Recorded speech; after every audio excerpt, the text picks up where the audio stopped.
আজ বিশ্বকর্মা পূজা। আজ আপনাদের নিয়ে যাব এমন এক জায়গায় যেখানে সাধারণ মানুষের প্রবেশ নিষেধ। তবে এই বিশ্বকর্মা পুজোর দিনেই সেখানে যাওয়ার অনুমতি পেতে পারেন। ভাবছেন তো এটি কোথায়? এটি হলদিয়া বন্দর, যেখানে আপনারা একেবারে সামনে থেকে দেখতে পাবেন বিশাল বিশাল পণ্যবাহী জাহাজ। এখানে আসার জন্য অনুমতিপত্র পাওয়া যাবে হলদিয়া ডক কমপ্লেক্স পারমিট অফিস থেকে। আমরাও এক পরিচিত দাদার সহযোগিতায় অনুমতিপত্র পেয়েছিলাম। উনি আমাদের পুরো ডকটি ঘুরিয়ে দেখালেন।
উনিশশো 1967 সালে হলদিয়া বন্দরটি হুগলি নদীর পশ্চিম উপকূলে গড়ে উঠেছিল। এই বন্দরটি কলকাতা থেকে নদীপথে 90 কিলোমিটার দূরে এবং বঙ্গোপসাগর থেকে 40 কিলোমিটার ভেতরে অবস্থিত। হলদিয়া বন্দরটি হল ভারতের পঞ্চম বৃহত্তম পণ্যবাহী বন্দর। কলকাতা বন্দরের ওপর থেকে চাপ কমানোর জন্য হলদিয়া বন্দরটিকে একটি সহযোগী বন্দর হিসাবে গড়ে তোলা হয়েছে।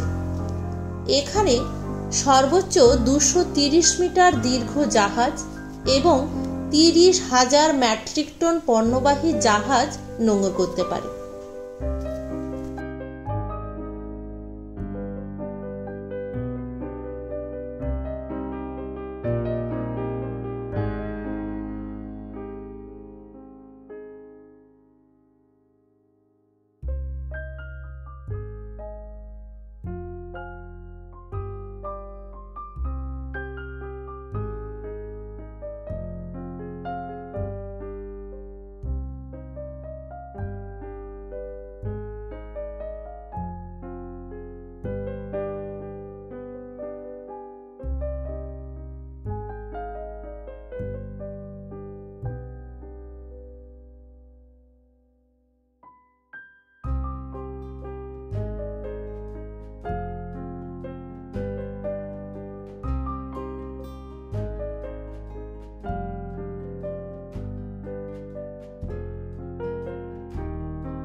এই হলদিয়া বন্দরের ডকে 14টি বার্থ ও হুগলি নদীর তীরে 3টি তেল জেটি রয়েছে। এই ডকটিকে হুগলি নদীর থেকে পৃথক করার জন্য একটি লক গেটও রয়েছে। বন্দরটি 26 থেকে 28 ফুট গভীর।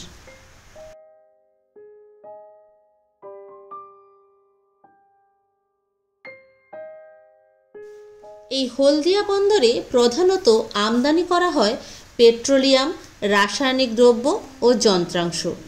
আর কয়লা, আকরিক লোহা, ইস্পাত প্রভৃতি রপ্তানি করা হয়।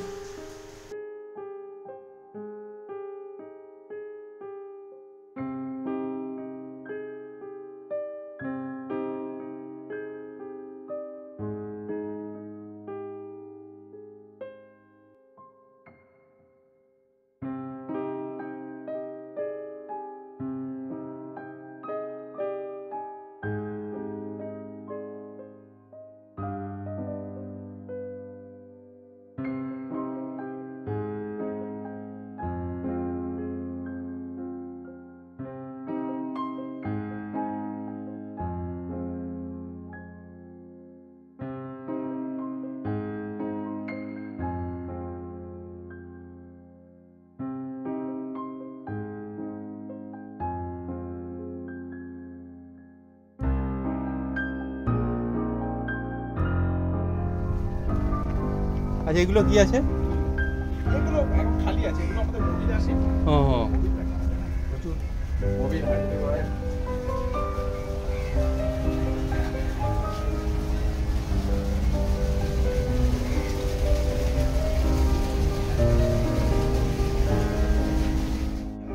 আচ্ছা, এটা ভিউ মানে এটা বাতাস ওপেন এরিয়া, এটাকে বলে মেন ডেক। এটা আমাদের পুরো অ্যাকোমোডেশন না, এই আমার লুবাই লেগেই থাকে। ডিজেল তো সবই আমাদের ভিতরে।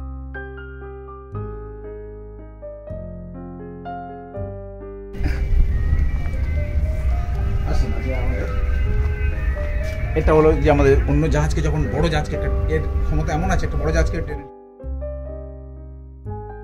এইটাকে তাহলে এমনি ট্রাক বলে? এগুলো ট্রাক,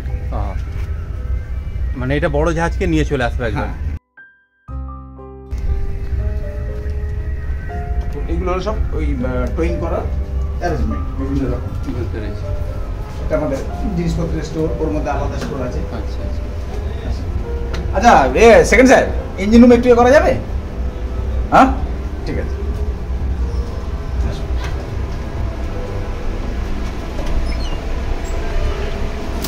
এটা হচ্ছে ইঞ্জিন রুম? না, ইঞ্জিনের মোটা, ওই ইঞ্জিনের জিনিস খোলা। এটা খাওয়া দাওয়া না? Mess room.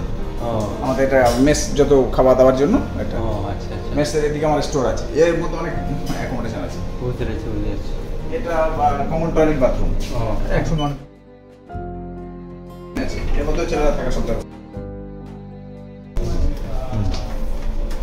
চিপকুক। আচ্ছা আচ্ছা। একদম জিএস আছে।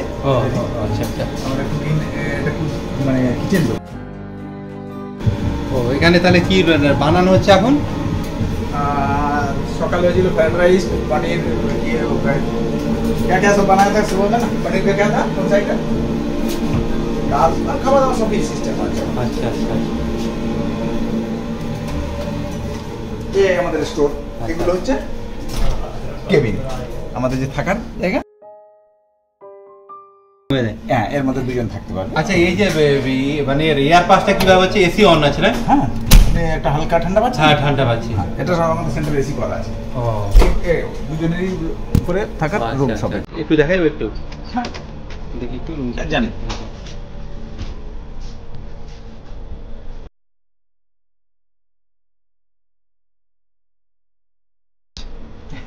মানে বুঝতে পেরেছি। দুজন সুস্থভাবে থাকতে পারবে সে ব্যবস্থা করতে হবে। আচ্ছা আচ্ছা আচ্ছা, সুন্দর। তো এইরকম আরো দুটো রুম নিচে রয়েছে। হ্যাঁ, বলে।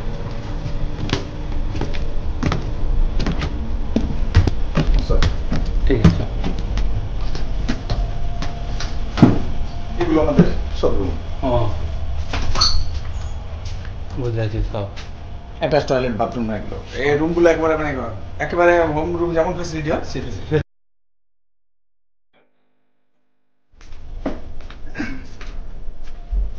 আচ্ছা, এরা তো এখানেই শুধু থাকে?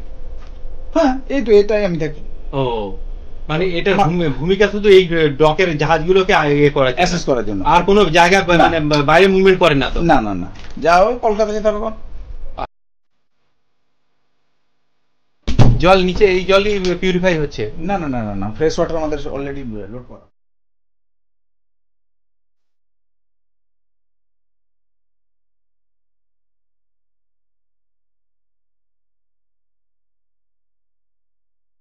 আর তাহলে আপনার বাড়ি কোথায়? আমার বাড়ি ডায়মন্ড হারবার। এখানেও কেবিন রয়েছে, এটা বিজনেস কেবিন। ঠিক আছে, প্রত্যেকটা এখানে আমার চিফ ইঞ্জিনিয়ার চিফ অফিসার আছে। চলো বুঝে কেবিন, এটা কেবিন আমাদের মানে এইরকম ভাবে এগুলো টয়লেট বাথরুম সব একটা স্বাভাবিক মানে যেগুলো প্রয়োজন সেগুলো সব আছে। হ্যাঁ, বাহ, এটা থেকে আমাদের স্টিয়ারিং সিস্টেম আছে।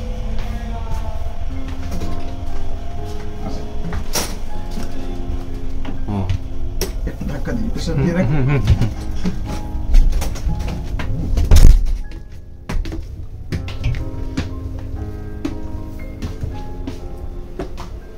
এটা টোটাল অপারেটিং সিস্টেম।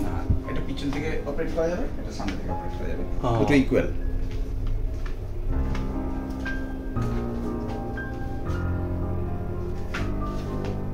একটু প্রসাদ নিয়ে নেন আমাদের, আপনার পছন্দ মতো নিয়ে নেন।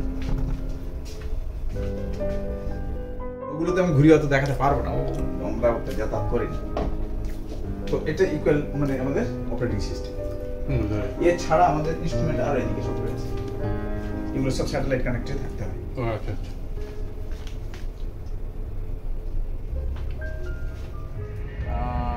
15 মিটারের উপর আছে, এগুলো সব কয়লা।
বেশ অনেকটা সময় ডকে ঘোরার পর বিকেলের দিকে আমরা চলে এলাম হলদিয়া টাউনশিপের হলদি নদীর তীরে।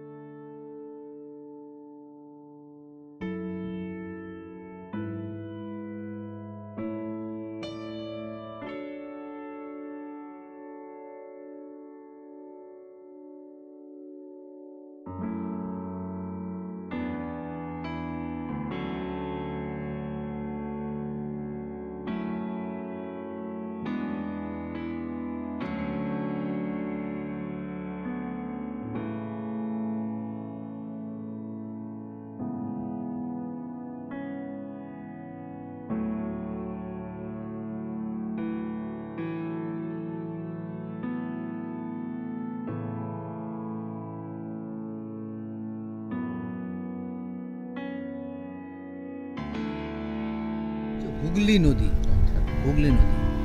আর এইটা হলদি নদী। এটা আমাদের একবারে পাঁশকুড়ার কাছ থেকে যে নদীটা আসছে কাঁসাই নদী, সেটা হচ্ছে নরঘাটের কাছে আসছে। নরঘাটের কাছে কেলেঘাই নদী, কেলেঘাই আর কংসাবতী দুটা নদী একসাথে মিলিত হয়ে হলদি নদী নাম নিয়েছে। এই সামনে যেটা যাচ্ছে এটা হলদি নদী। হলদি আর হুগলি মিলিত হয়ে আরও 8-10 কিলোমিটার সামনের দিকে গিয়ে বঙ্গোপসাগর আসছে। শান্ত স্নিগ্ধ একটা মনোরম পরিবেশ, যেখানে বসে আপনি অনুভব করতে পারবেন নদী তার চেনা পথ ধরে আপন গতিতে বয়ে চলেছে, আর সাথে বিভিন্ন পাখির ডাক ও সূর্যাস্ত। রয়েছে বসার জায়গা, লোকসংস্কৃতি ও পৌরাণিক কাহিনীর কিছু মূর্তি, আর বাঁধানো পাড়। এই পাড় ধরেই নদীকে সাথে নিয়ে বেশ কিছুটা দূর যাওয়া যেতে পারে। আর সান্ধ্যকালীন আড্ডার জন্য রয়েছে বিভিন্ন ধরনের মুখরোচক খাবার দাবারের স্টল।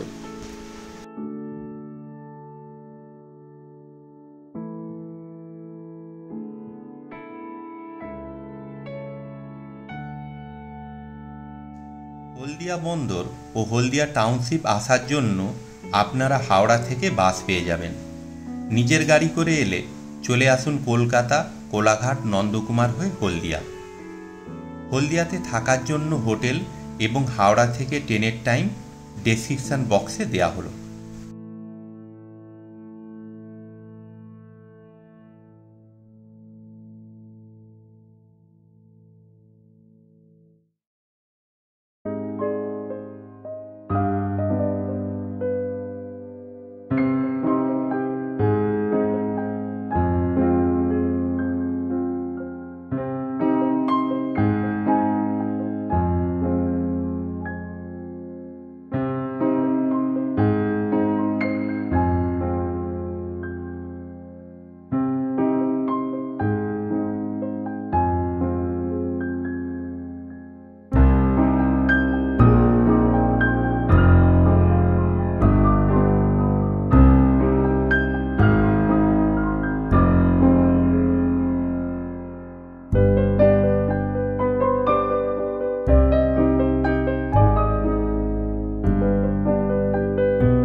ভালো লাগলে লাইক, শেয়ার এবং সাবস্ক্রাইব করবেন।